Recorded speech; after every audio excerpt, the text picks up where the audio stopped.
Children in foster care in countries were 29% more likely to have detained or deported parents. Parents are being deported. They should make an effort to say, oh, do you have plans for your children? We're going to deport you. We're separating you from your child. You are probably very emotionally distraught right now. But do you have arrangements? Is there someone you can call? Do you want to maybe text a cousin or something? By the way, maybe we're going to try to kidnap them too.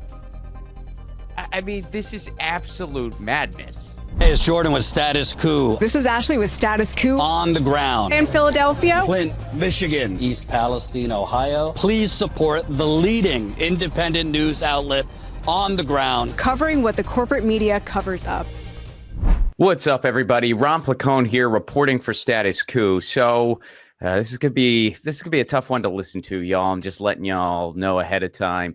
As we know, ICE is quite literally tearing families apart. And this clip went viral over on Reddit recently. Let's go ahead and check it out.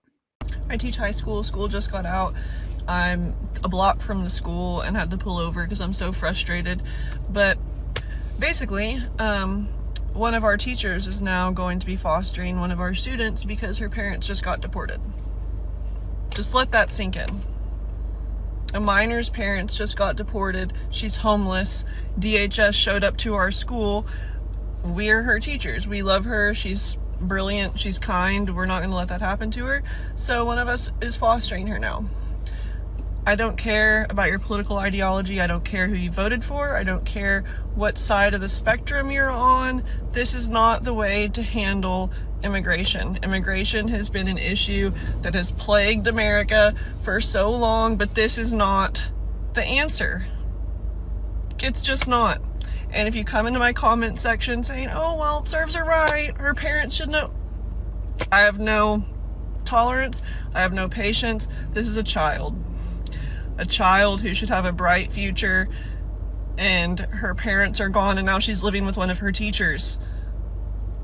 It's just absurd and it's heartbreaking, and I do not believe that anybody in a desperate enough situation would do the exact same thing for their family, for their kid. I would. If it meant breaking the law for the future of my kid to get out of a desperate situation, I'd do it. Like, I don't care. This is just not the way to handle it. It's just, she's a child.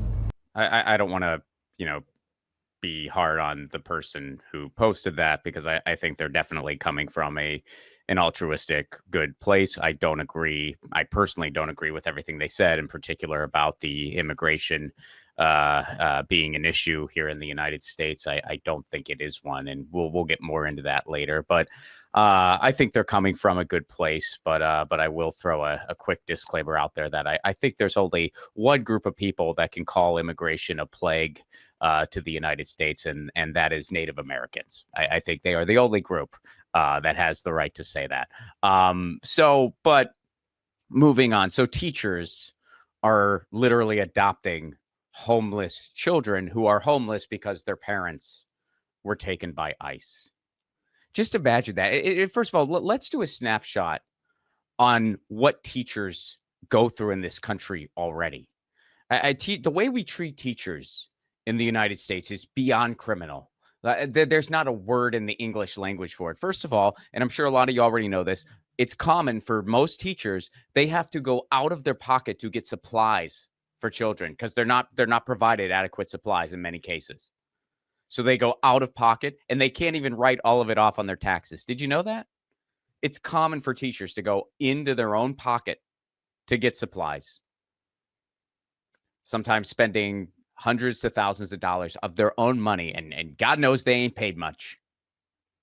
They are paid terribly, and they are taken for granted. They're put in situations where it's really hard for them to even succeed because they're teaching, 40, 50 kids. They're doing all kinds of bureaucracy half the time. And it's, a lot of teachers get so burnt out that they have to step away from all of it because of that.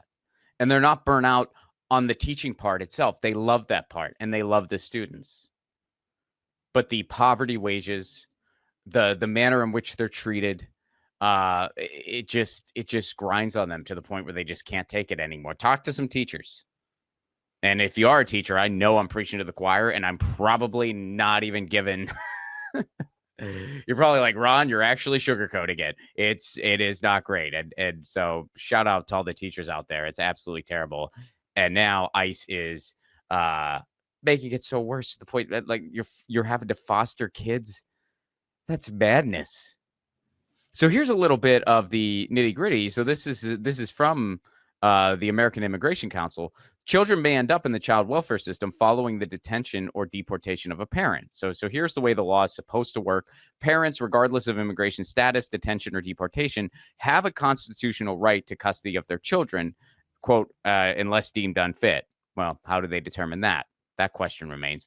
While the child welfare system generally recognizes that it is in a child's best interest to remain with a parent or family member, immigration enforcement can negatively impact parental rights and thus a child's well-being. For example, the lack of coordination between agencies has historically led to prolonged family separation. To ensure that enforcement activities did not unnecessarily disrupt the parental rights, ICE issued its parental interest directive in 2013. All right, so here's the nitty gritty here. According to ICE's 2017 Detained Parents Directive, when LPR or U.S. citizen minor children are encountered during immigration enforcement, ICE agents should generally accommodate, quote unquote, the parent or legal guardian's efforts to make childcare arrangements before contacting local child welfare or law enforcement to take temporary custody of the children. If a parent is unable to arrange childcare or custody prior to detention or deportation, the child may be taken by the state's Child Protective Services for placement and case management. The child is usually placed in an emergency shelter, group home, or with a relative, friend, or stranger in a foster home while custody is determined in family court. An estimated 5,000 children in foster care had a detained or deported parent in 2011. And it's only gotten worse since then. We know this. Children in foster care in countries were 29% more likely to have detained or deported parents.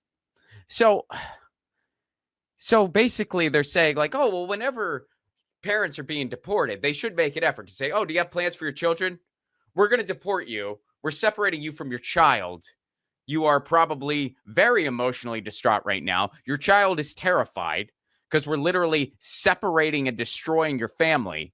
But do you have arrangements? Is there someone you can call? Do you want to maybe text a cousin or something? By the way, maybe we're going to try to kidnap them too. I mean, this is absolute madness. And even this thing on paper sounds brutal enough, but you realize that when it's quote unquote enforced, or when you see it in practice, it is probably a million times worse. And we're seeing all of this in real time. And by the way, I'll share a couple more personal anecdotes here. As I mentioned, I am in Los Angeles, so I have seen a lot of this up close and personal. And it is really, it's been really, really terrible here. And also, by the way, side note, it's not just our children and humans where families are being destroyed. It's also our furry loved ones. Some of you guys know this. Small personal aside, I lost my cat Lucy last month. She was my cat for 19 years. It's been very brutal. We have since welcomed Luna and Livorno into our home. They're two new black kittens. But anyway, not going to get on a side tangent on that. I write about it a lot on my Substack if you'd like to read that. But as soon as Lucy passed, I was getting a ton of messages from friends in the area saying, hey, man, if you're ready, just so you know, a ton of animals need homes. And it's because all of the animal shelters were beyond capacity. Why? Well, because when ICE breaks up family, that includes pets. So there's a ton more homeless pets now because their humans were deported. And since ICE isn't even humane when it comes to humans, they're even worse when it comes to animals. They're just going to leave the pets. And that's what's happening. Here's an article about it. Animal shelters surge with abandoned pets after owners are detained or deported in ICE immigration raids. This is all we're getting now. Pets with deported and detained owners. Pets are being abandoned and surrendered to shelter as their owners are swept up by Donald Trump's immigration crackdown. This is all we're getting now. Pets with deported and detained owners. Nobody calls for anything else. I don't know what's going to happen with all this, but I can tell you that the animals are the ones paying the price. Animal shelters are growing overcrowded as pets lose their home with their owners detained or deported. All over the U.S., animal welfare groups say they're handling an uptick in calls about pets with owners picked up by immigration authorities or who have left the country on their own accord. So children are being separated from their parents. Pets are becoming homeless. And for those of you who maybe have a different point of view on immigration than I do, what evidence can you point to at this point? What evidence can you point to that this brutality around immigration is working, or that immigration is even a problem in the United States? What can you point to? Look at what ICE is doing now. People are being deported left and right. They're being sent to countries they've never even been to in many cases. U.S. citizens are being deported in some cases. What's getting better? Are there more jobs? No, there's less. There are less jobs. The job situation keeps getting worse. Are wages going up? No. In fact, in some cases, they're going down. Look at the video that we did on the Pennsylvania Turnpike. So in some cases, wages are quite literally going down. What is happening? So there's not more jobs. There's not more opportunities. Wages aren't going up. What is happening? Well, food's getting more expensive for a long list of reasons. One of those reasons is a lot of the fields and crops are rotting because all the people that used to harvest those crops are hiding out from ICE, or they had to leave, or they were kidnapped by ICE. That happened here in California. So fields and fields and fields of crops are just rotting. By the way, 3/4 of the country's produce comes from California, a land that is very susceptible to fires and other disasters. So it's not great that crops are just rotting and going to waste there, but that's what's happening. So the prices of food's going up, and cities are really being decimated. You know, I live in Los Angeles, and you really just feel a certain eeriness. There are people that are scared to leave their homes because they're worried about what ICE might do. There's people who are U.S. citizens who are worried they can't leave the country or go anywhere because they might not be able to get back in. That's what's happening. That's the reality that we're living in. I'll give a personal anecdote. I was out with a friend of mine, my friend Pauline, who did the artwork for my film Left at Wall. She was visiting, and we were going to a venue where some other folks from Left at Wall were going to be there, Sarah K. Godot, Andrew Saxena. So we were all going to meet up, and we wanted to get something to eat ahead of time. And I said, oh, there's a lot of really good trucks out right nearby. We'll go to one of the trucks. And the trucks weren't out. And at first I thought it was because we were too early. And then I realized, oh, wait, no, they're not out because of ICE. That's what's happening. So a once beautiful, well, it's still a beautiful place, but, Los Angeles is a very multicultural place. It's a melting pot of people from all over the world, and that's celebrated in the cuisine and in the local culture. And that's all being decimated right now, and it's being replaced with a bunch of unmarked vans. Instead of seeing wonderful taco trucks or whatever else, it's instead you're just seeing, tamales, people selling tamales. Instead of seeing all that, you're just seeing trucks driving around, unmarked vans, and you're wondering what their deal is. That happened right in my neighborhood. It's still happening in my neighborhood because there's an ICE presence in my neighborhood. And it's just so sad. It's just so sad and so terrible for these families. And shelters are overcrowded. All the animal shelters in LA are completely overcrowded, largely because of so many homeless pets now because of ICE. Children being separated from their parents. Cases where teachers are literally having to adopt children or foster children, rather, not adopt. Teacher's not adopting that child, at least not as of now. So what good is any of this doing? How is this? And when I see people, people who still support MAGA going, yeah, I voted for this. You voted for this? This is what you want? You want a country under borderline martial law where your neighbors are scared to go outside, where all of the once thriving cultural bounty that makes a place wonderful is just gone and is replaced by a bunch of foot soldiers trying to kidnap people illegally?